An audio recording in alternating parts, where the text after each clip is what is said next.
FA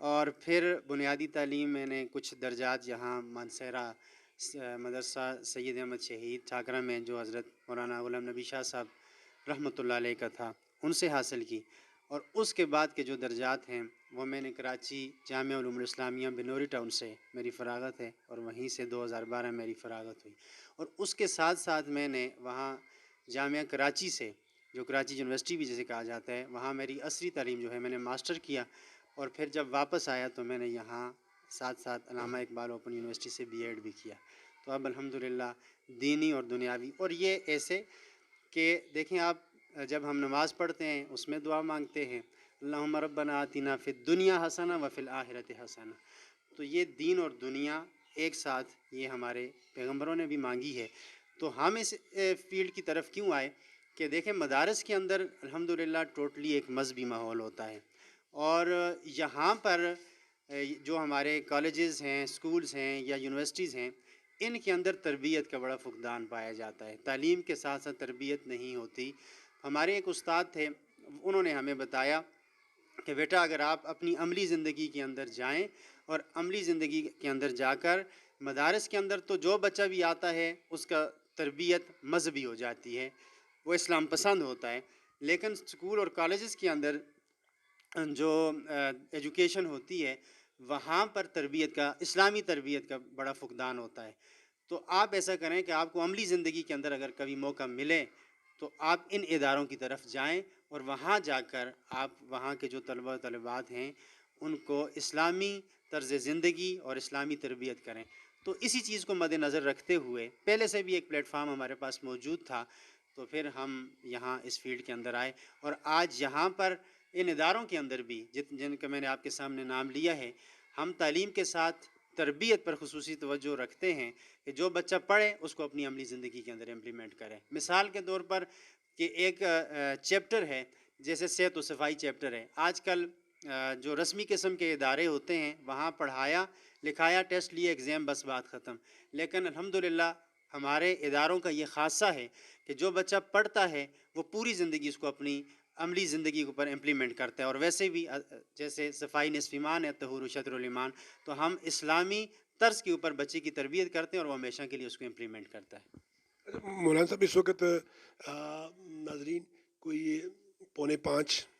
4:30 سے اوپر کا ٹائم ہے، اور ادارے میں جو ہیں وہ کچھ بچے جو ہیں وہ دینی تعلیم حاصل کر رہے ہیں. کیا آپ نے ساتھ میں ایک مدرسہ ٹائپ بھی اس کو بنایا ہے؟ ایک تو میرا آپ سے یہ سوال ہے. دوسرا یہ کہ آپ برائٹ فیوچر میں ایسی کیا چیز نہیں دے رہے ہیں جو آپ سمجھتے ہیں کہ دیگر ادارے اس طرف توجہ کم دے رہے ہیں؟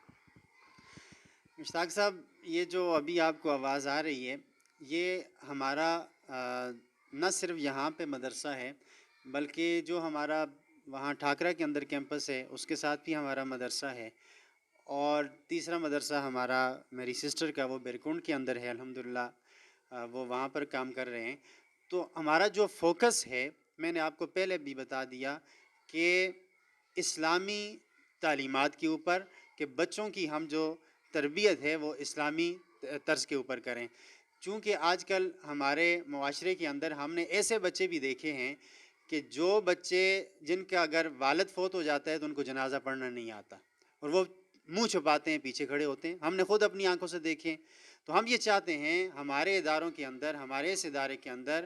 ایسے بچے پیدا ہوں کہ جو نہ صرف دنیاوی تعلیم کے اندر عبور رکھیں، بلکہ اس کے ساتھ ساتھ جو دینی ہماری تعلیمات ہیں اس سے بھی آراستہ اور پیراستہ ہوں. اور یہ جو ابھی آپ کو آواز آ رہی ہے، ہمارا فرسٹ ٹائم میں سکول، سیکنڈ ٹائم میں مدرسہ، اور پھر ٹیوشن. یعنی بچہ جب صبح آتا ہے، ہمارے پاس ایسے بچے بھی ہیں کہ جو صبح 8 بجے آتے ہیں، اپنا لنچ لے کے آتے ہیں، پھر وہ ٹیوشن پڑھتے ہیں، پھر مدرسہ پڑھتے ہیں، اور شام کو یہاں سے 5 ساڑھے 5 بجے جاتے ہیں. تو ایک چھت کے نیچے ہم ان کو ساری چیزیں مہیا کرتے ہیں. اس کو تو یہ کہ فل ڈے اسکول ہے، اصل بورڈنگ نہیں ہے. اچھا، آپ کا جو علاقہ ہے، ناظرین جہاں موجود ہیں، یہ داتا مشہور قصبہ ہے مانسہرہ کا، اور یہ اس کا قلب ہے. مین داتا سے شہر سے تھوڑا سا اس طرف باغیچہ نام کی جگہ ہے. تقریباً کوئی 1.5 کلومیٹر روڈ سے یہ مضافات میں ہے ناظرین. تو آپ سمجھتے ہیں کہ مضافات میں آ کر آپ جیسی شخصیت جو علم دوست بھی ہے، جو وزنری شخصیت بھی ہے، اس نے صحیح فیصلہ کیا؟ مشتاق صاحب بہت اچھا سوال کیا، اور یہ میرے دل کا سوال ہے تاکہ ہمارے ناظرین کو بھی یہ پتہ چلے کہ ہم اس علاقے میں آئے کیوں۔ بنیادی وجہ یہ ہے کہ الحمدللہ آپ ہمارے اس ادارے میں بھی گئے ہیں، بہت اچھی ہمارے پاس وہاں اسٹرینتھ ہے، ہم وہاں پر بھی ایڈجسٹ ہو سکتے تھے۔ اس علاقے میں پہلی بات تو یہ ہے کہ ہمیں کچھ لوگوں نے اپروچ کیا کہ آپ یہاں اس علاقے کے اندر آئیں اور ایک یہاں اچھے تعلیمی ادارے کی ضرورت ہے۔ ہم نے جب وزٹ کیا،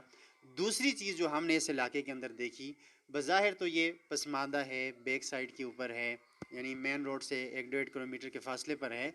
لیکن یہاں پر جس چیز کی سب سے زیادہ ضرورت تھی، اور وہ یہ تھی جس چیز کو ہم جہاد سمجھ کے کرتے ہیں، کہ آپ کو پتہ ہے کہ اس داتے کی جو تاریخ ہے کہ یہاں مرزائیت کا اور قادیانیت کا دورہ تھا، اور اس کے اثرات آج تک باقی ہیں یہاں پر۔ کچھ لوگ آج تک بھی ان سے منسلک ہیں، بلکہ 1-1.5 سال پہلے یہاں مسجد کے اندر اعلان ہوا کہ فلاں بندہ مرزائی ہے، اور آج کے بعد اس شخص سے لین دین بند ہے، یعنی اس حد تک کے باقیات ابھی یہاں پر موجود ہیں۔